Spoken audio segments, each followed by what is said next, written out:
സാംസ്കാരിക പ്രവർത്തകനും സാഹിത്യകാരനുമായ KJ. Baby അന്തരിച്ചു. വയനാട് നടവയൽ ചീങ്ങോട്ട് വീട്ടിൽ മരിച്ച നിലയിൽ കണ്ടെത്തുകയായിരുന്നു.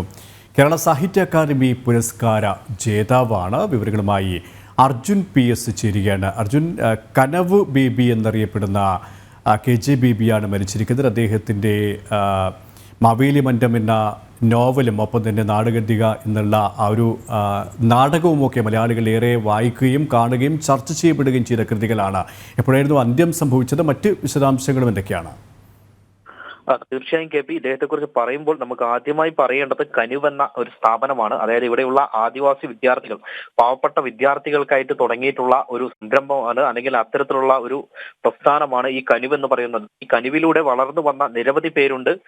നമ്മുടെ സംവിധായിക ലീല അടക്കം ഈ ഒരു ഇദ്ദേഹത്തിന്റെ വഴിയിലൂടെ വന്ന ആളാണ്. അല്ലെങ്കിൽ ഈ കനിവിലൊക്കെ പഠിച്ചിരുന്ന അല്ലെങ്കിൽ അവിടെ വർക്ക് ചെയ്തിരുന്ന ആളാണ്. അത്തരത്തിൽ സാംസ്കാരികപരമായി വലിയ രീതിയിൽ വയനാടിനെ ഉയർത്തിക്കൊണ്ടുവരാൻ, അല്ലെങ്കിൽ വയനാട്ടിലെ ഈ അടിസ്ഥാന ജനവിഭാഗത്തെ അടക്കം ഉയർത്തിക്കൊണ്ടുവരാൻ അത്രയേറെ പരിശ്രമിച്ച ഒരു വ്യക്തിയാണ് നമുക്ക് നഷ്ടമായിട്ടുള്ളത്.